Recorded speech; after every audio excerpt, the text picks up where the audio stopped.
Hi, I'm Helen. And I'm Sarah.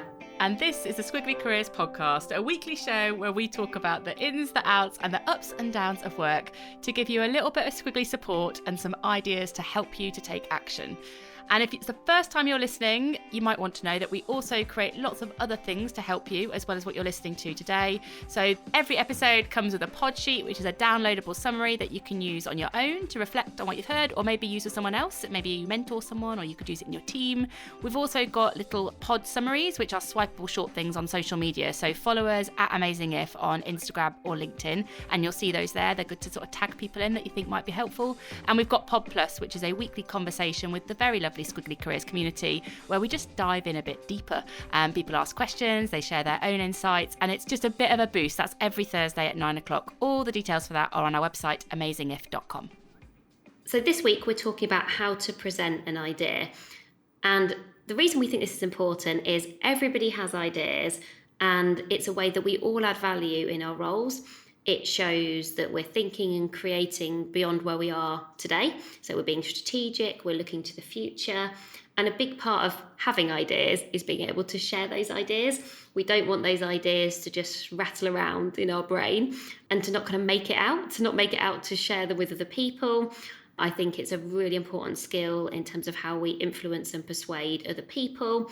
I think we probably all do this more than we give ourselves credit for.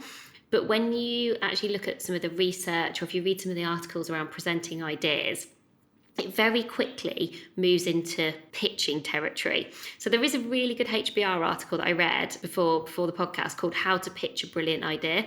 But this is all about essentially one and done. You know, like you're pitching a script for a film, or you're maybe even like pitching yourself for something, for a project. And essentially you either you win or you lose in quite a binary way.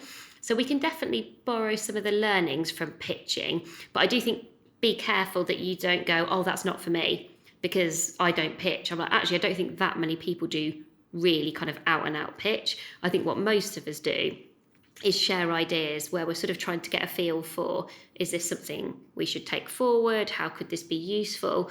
And we want to be able to do this in a way that it shows our thinking, shows and shares our thinking, and also that we feel really confident. We've got the kind of clarity and confidence to do this well. And we were thinking about, well, when do we do this? So we could kind of bring it to life for you a little bit. And I think, don't I do this? I know. Is a better question. I was about to say, when do we do it with skill, Sarah? That's harsh.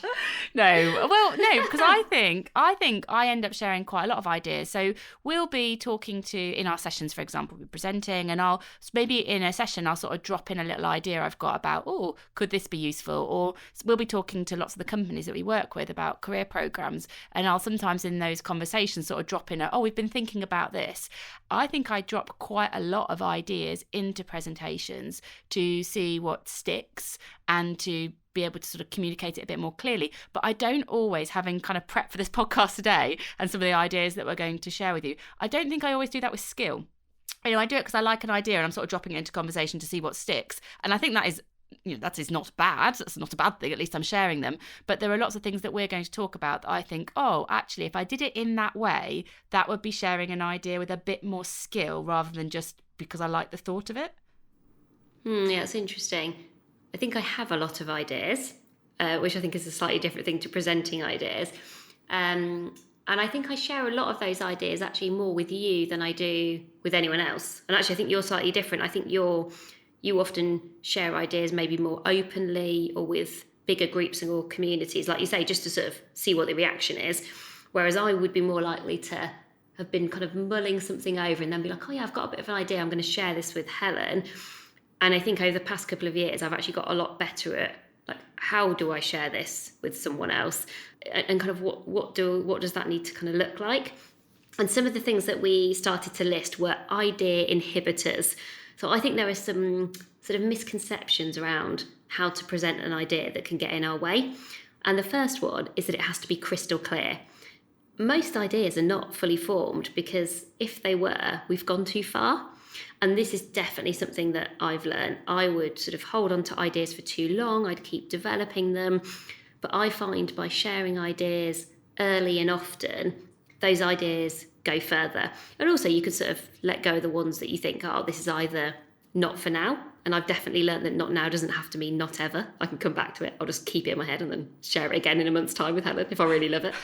But also not feeling like you have to know the answer to every question. Because I think one of the things that I found quite hard when I first started sharing lots of ideas with Helen, when we were really working together a lot, was I'd feel a bit defensive about maybe some of Helen's questions. So Helen would ask me some questions back, which is sort of her default response usually when I share an idea. I'd say she asks questions before she tells me maybe what she thinks. I would then be like, oh, she's questioning me. And then I'd maybe feel a bit defensive, or like she's not open to this idea, or she's not interested in this idea. And then what I think once I started to learn, I was like, oh, well, no, she's asking questions. And if I don't know the answer, well, that's fine, because the idea is not fully formed. But the longer I keep this idea, almost the more fully formed it becomes in my mind. And then the harder those questions are to sort of absorb. So the crystal clear one is the one that I think has really helped me. I think the second inhibitor is one that you sort of talked a bit about there, which is like idea ownership, which I don't think you do this anymore at all. But I think you have to watch out for, it's effectively, I think it's sort of ego and energy over an idea. Like, you like it. Well, some people have it's my idea, which I don't think you do. I don't think you have the ego over this is my idea. But what you do have is like the energy over an idea. And I don't think this happens now, but I think it means for lots of people that you can hold it too tightly. So it needs to look like this, and it needs to be done in this way. And this is exactly what this idea should be, because there's so much like love for the idea. But I think when you can hold it a bit more lightly, so back to the, it doesn't have to be crystal clear, and I don't have to be, my whole identity doesn't have to be attached to this idea, then you evolve it with other people's input. So Sarah would be much more willing to say, I've had this idea about something we could do in our sessions. I want to talk it through with you and get your input. And actually, if that evolves along the way because of the conversation we've had about it, that's okay. And sort of feeling like more open to other people's input rather than feeling like you have to own an idea, that's kind of a much better way of taking them forward too. Yeah, so I think I've managed to just about sometimes let go of the ego thing. What I still find hard, I think maybe you don't see it as much, because I think I've got better at kind of managing, is like the energy, because I do still have a lot of energy around, and you probably do still see that. You've probably been quite kind on a Monday afternoon. I definitely have energy around an idea when I'm like, oh, I care about it. I think what I have learned is that when it's not working, or when we might be kind of deviating from it or doing something differently, I sort of ask myself, why did it give me so much energy? Because there's usually some insight in that. Like, well, if I really care about something, there must be something in that idea that I was like, well, what was it that made it particularly interesting? And like, can you keep some of that, but in a new way? So I think it's just I actually think it's getting really curious about those things that you care about. I think that can be really helpful. And then the last thing, bigger is not always better. When you say idea, I do think ideas can maybe be intimidating. Like, if this is not you. I feel like it should, like when they're big, or the idea that is big, it should come with a big sound. Idea. We're like, I've had an idea. Ding! Like, it's for the pressure of like this big idea. Someone actually sent me a card once and said something like, that's an excellent idea, and the little response was, yes, all my ideas are excellent. And I was like, oh, okay, it's like a nice not so subtle message there. And I do think there's this, just remembering that most ideas are small ideas. So this could be a really small tweak to a process or a project, or something really small that you think, oh, this could make a bit of a difference to like how we work or what we work on. So don't mistake this for thinking, well, I don't do this because I don't really have any ideas. I just don't believe it. It's a bit like that I'm not creative. I think sometimes people might bring those things together, like, oh, I'm not a creative ideas person. I bet some people listening will be like, yeah, that's me. And I would say, in my experience, some of those people have incredible ideas and have got, they're really good problem solvers. And sometimes if you just use a slightly different word, then you realise actually they've got loads of ideas. It's just their identity can almost get in the way a little bit. So we've now got 4 actions that we hope would really help you with how to present an idea. And then we've got a little bonus at the end about how to receive ideas from other people, which I really like, which I can say because it wasn't my idea, so that's not my ego getting in the way there. So our first action is to get people nodding at the start. So nodding doesn't mean you're not sort of tricking people into agreeing with you. What I'm talking about here is including people, including people in the conversation, because I think the best ideas when you're sharing them, this is not a pitch. This is not a one way, I want Helen to be silent for the next 10 minutes while I picture this incredible idea. This is I want to include Helen in an idea that I've had. So how do we include people and sort of get people included very quickly? Because if it feels one way, people are never as invested. So I've got 3 tools that help me to do this, and each one of them works slightly differently depending on what the idea is that you're talking about. The first one, and the H and E, by the way, to hopefully make it a bit easier. The first one is about an experience. Can you include people by sharing a recognisable, universal experience? So, for example, it might sound like, remember when you had that careers advisor or lesson at school when there was about 4 options you could choose from about what you could do in your future? If we said that, most people recognise having a careers advisor or usually one random one-off session about careers when they were at school. Or the room at school. There was like, at my school, there was just one room. Yeah, there was like a tiny room, which was really small. Tiny room. Mine was really small. Yeah. And obviously it's like, go in the cupboard and work out your career. This is in the olden days, and where it was just full of paper prospectuses. And then it was you had to just go around and pick one up, and that was your career. That's like that's the cupboard for your career, isn't it? Yeah, the career cupboard. Oh my god. The career cupboard. Horrendous. Where you could be, they were just like teacher, lawyer. It was like butcher, baker, candlestick maker. There was like 3 or 4 things, wasn't there? So even there, like that's sort of including people already. Like Helen recognised that, I could talk about that. And I think usually there's a universal experience you can draw on. The second E is more about an emotion. So you might say something like, we're probably all quite familiar with feeling a bit guilty when you buy loads of salad because you're trying to be healthy, but then, like half of it ends up in the bin and we feel really bad about it. And I know from experience. That was your example. My salad never goes in the bin. I'm like... Yeah, but you are literally the one exception to the rule here, where I know that. I have pitched ideas about food waste quite a lot. Of course. And salad is like the classic one. Everybody ends up buying... No one eats all their salad, essentially. And also, generally, it doesn't matter whether it's salad or not. What you probably recognised is feeling guilty about putting food in the bin. Like that, like it's not a nice feeling. You feel guilty because you're like, well, that like you've either spent money on that, or other people are hungry. Other people are hungry and haven't got enough to eat, and you're throwing food away. And so there's like guilty, I guess, is the key word there, that you're trying to prompt people to be like, yeah, I do actually feel really guilty when that happens. And so is there an emotion? Or you might be like, how energized do you feel when you spent a day away from the office and just had some time to think, and everyone's like, oh yeah, I'd love that energy, even if they've not had it for a while. So it's the emotion, when you start at a company, you're like, oh, we all know what it's like to feel, on our first day, we're all a little bit lost. Like everyone's got the first day feelings. It's very easy to connect emotionally with it. There you go. Well done. Good example. It's almost like we prepared. And then the third E is empathy. So sometimes it might not be an experience that somebody's had directly, and it might not even be an emotion that people could recognise sort of within themselves, but you might know someone who. So for example, we all know someone who's been made redundant at some point in their career, and like how tough that is. I don't know anyone who doesn't know someone who's not been made, like everyone's been made redundant. And you might think, oh yeah, I do know someone, me. It might be, you make it a first person experience. Or you think, oh yeah, a sister, a friend, so somebody that you are connected with.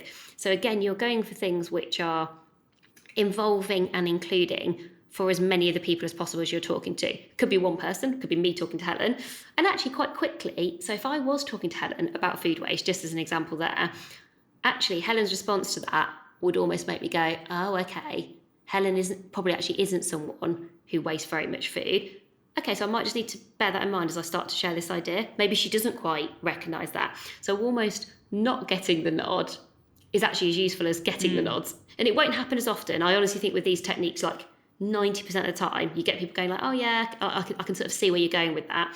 Occasionally you get someone being like, no, or like just doesn't make sense to someone. And you're like, okay, that's interesting, that's good to know, because then it might mean you share a bit less in that one conversation. You don't need to share all of an idea all at once. Just reminded me that, so this part one of what I'm about to say is that I think this is exactly what I mean about sharing an idea with skill, which I don't think I always do. Like really thinking in advance, is it emotion and empathy or experience that's going to help me kind of connect this idea to whoever I'm talking to. I think this is a really good example of, I think, why you're really good at it. But the other thing I was just thinking about, I was in a conversation with someone the other week, and I sort of unintentionally, I think, tried to use something like this. So I tried to use an experience-based start to sort of share my idea with them.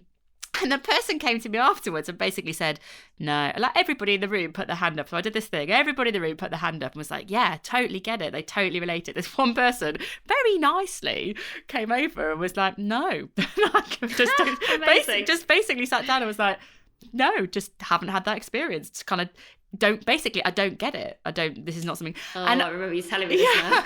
But then what I did was I shifted to empathy, and I was basically like, look, well, if you haven't directly experienced it, let's think about if this was reflective of, other people that you might work with, how basically can we empathize with the majority of people that do experience it? Yeah. And then he was completely on board and was like, oh yeah, absolutely. The empathy thing clicks. So I think you can, even if you don't get a nod, to your point, that was really, I was like, oh, insightful. And then I didn't have this model in front of me at the time, but I think what I did do was moved on to the empathy piece, and it worked. So I think it's a very useful, this is Sarah's idea, everybody. All credit to Sarah. I think it's a good one.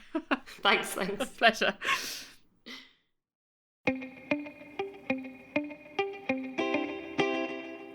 So the second action when you're presenting your ideas is to share the short version. So there might be a temptation to, write a very big 20-page presentation to talk your idea through, but you probably lost people by page 2. And what we want to do with ideas is to, connect with people relatively quickly.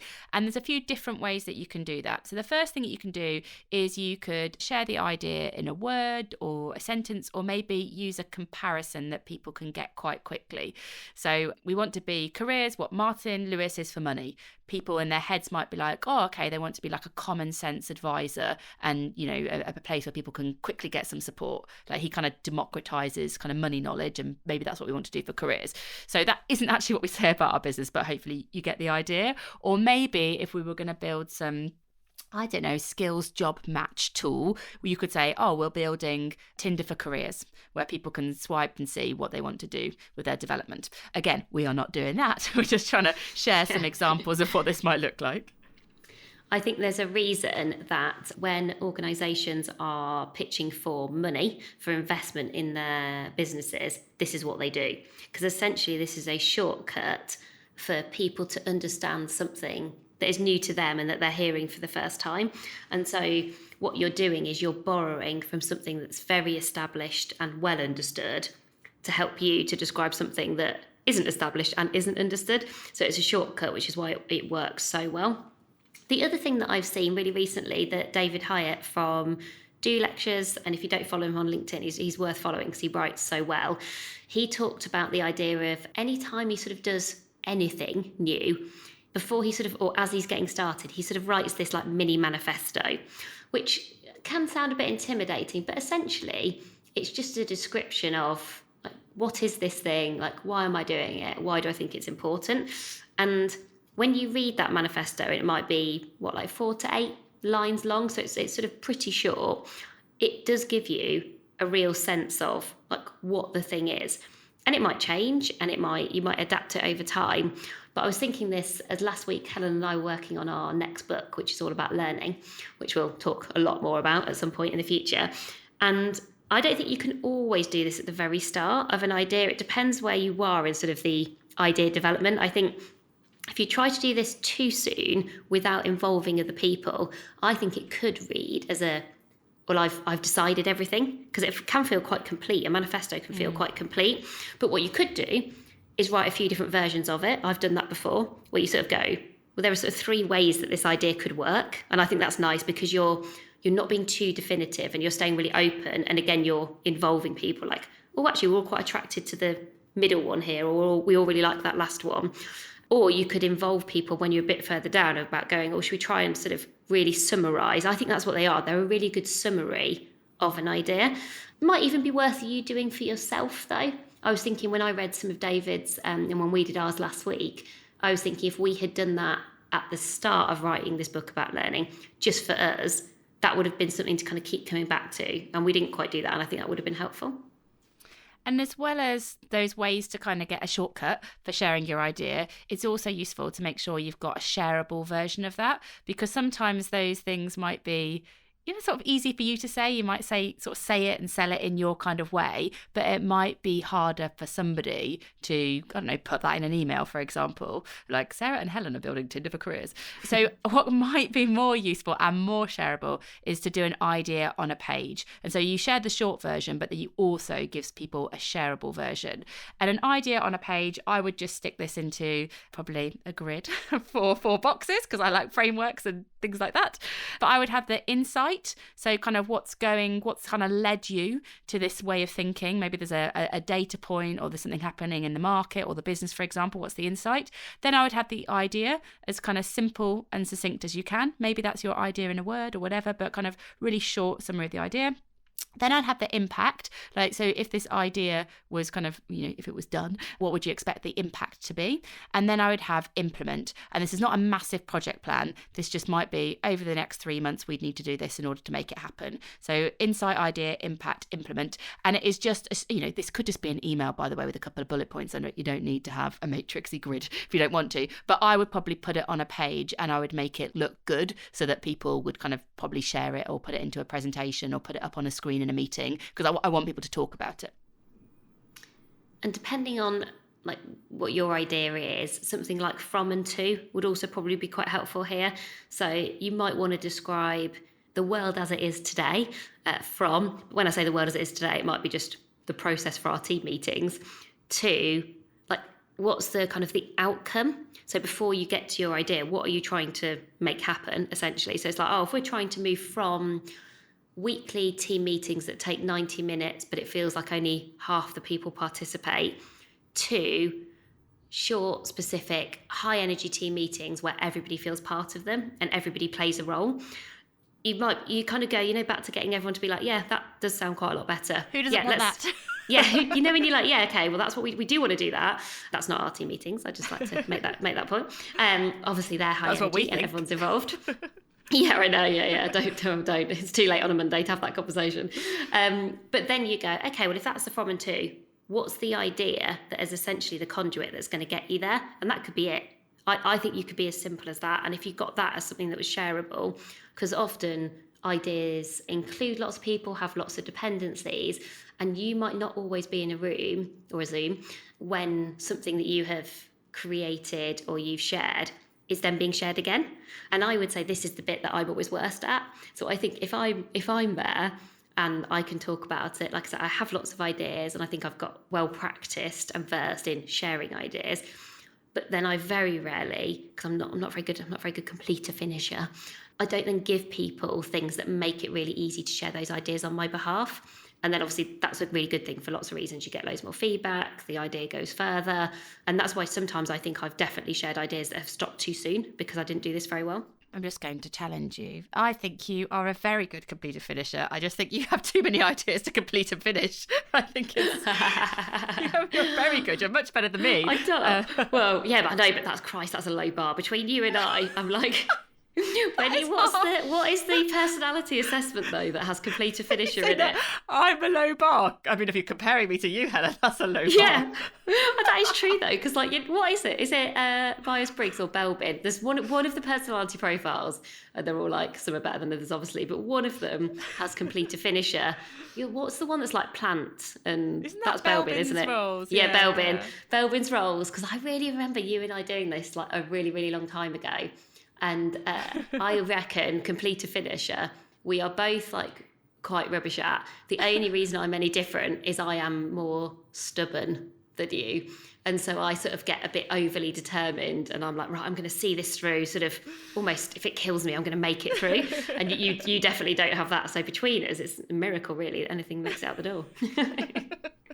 Let's complete this podcast and prove that wrong. Let's do that.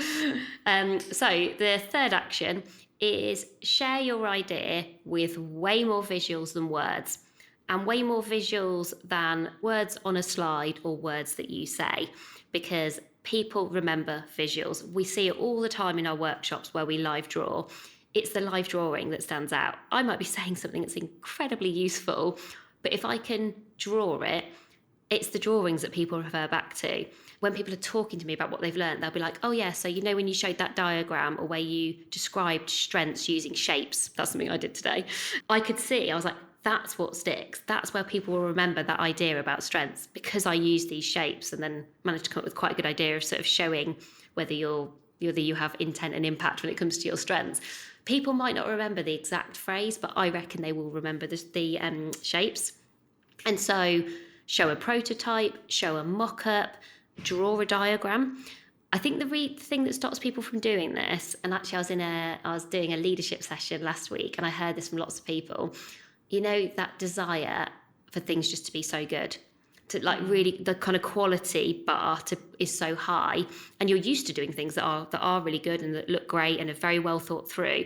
And so we're often quite reluctant to sort of sketch stuff out quickly, because I think we also fear and I recognise this, you fear the critique isn't going to be of the idea, it's going to be because you're like, but this is really sketchy. And so you're, almost like you're not understanding it properly because I haven't done a good job of properly showing it.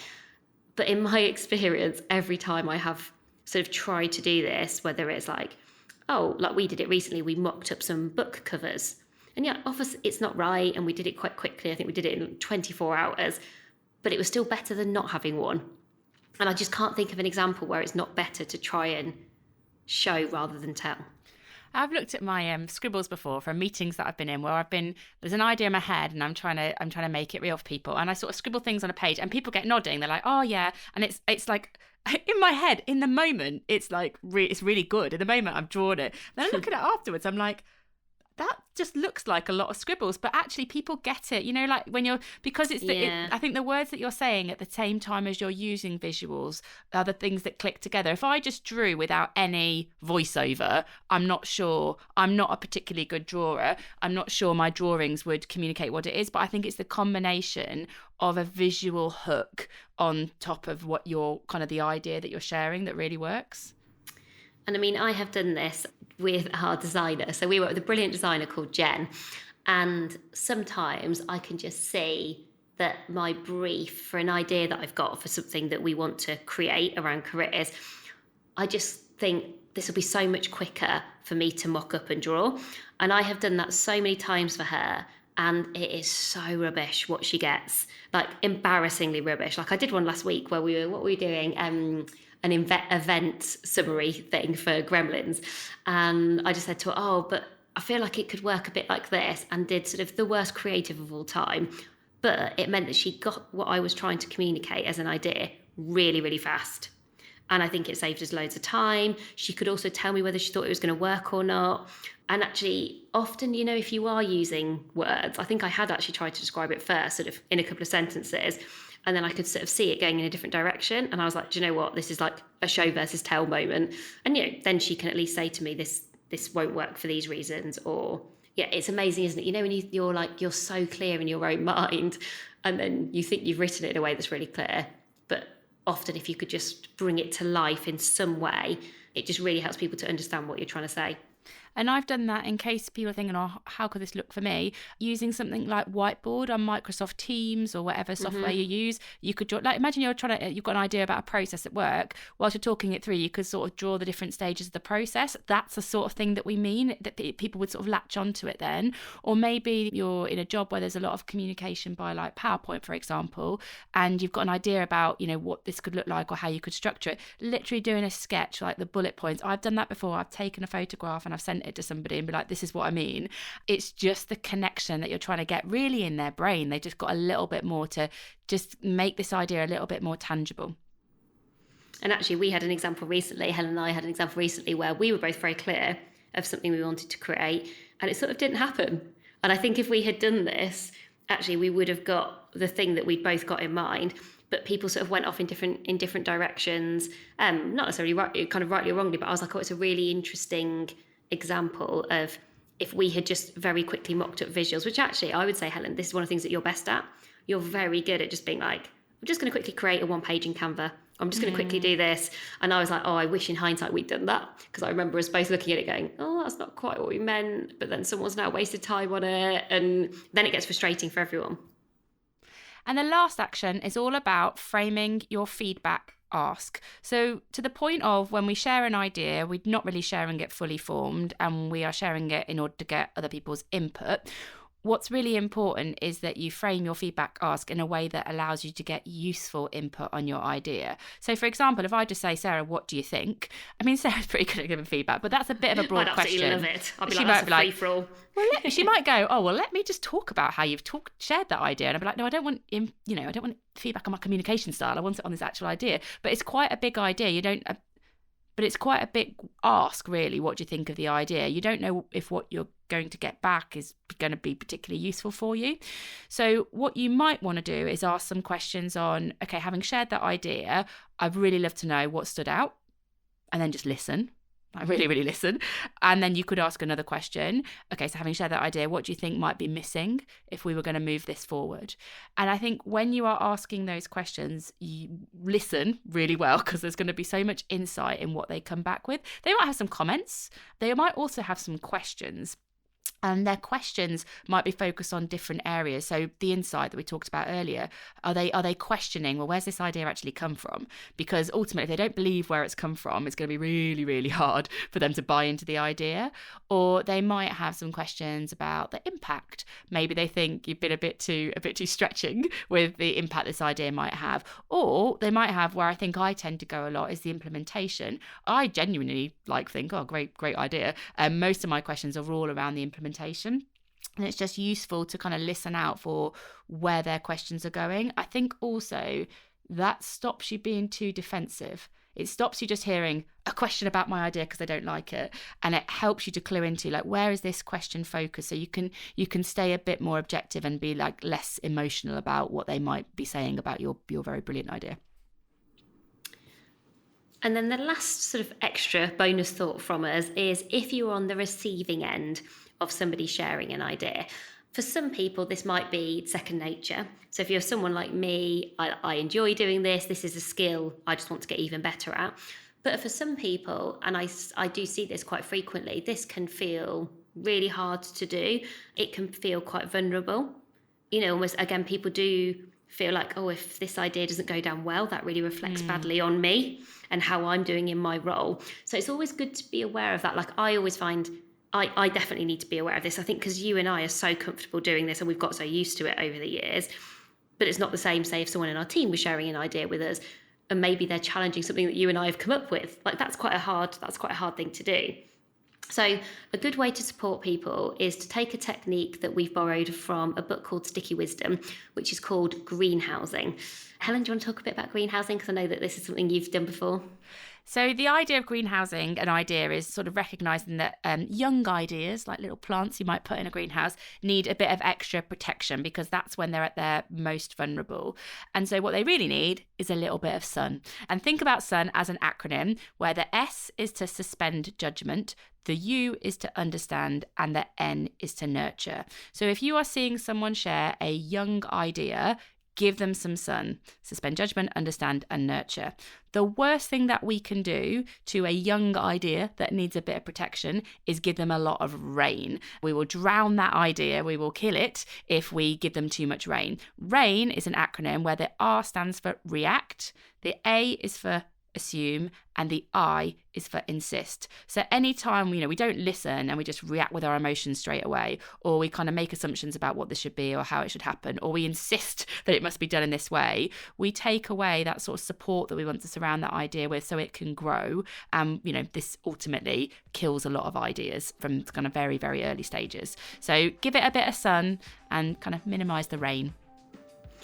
So we hope this has been helpful for you, whether you're presenting ideas all the time and this is a strength of yours that you just want to get even better at, or whether this is something that makes you nervous or you feel like you're maybe starting from a kind of lower base. We hope there's some kind of really practical ideas here for you. So that's everything for this week. Don't forget all those resources that we've got. Find them on amazingif.com, the pod sheets, the pod notes, and also the pod plus. We would love to see you there and talk about ideas with you. That's everything for this week. Thank you so much for listening and bye for now. Bye everyone.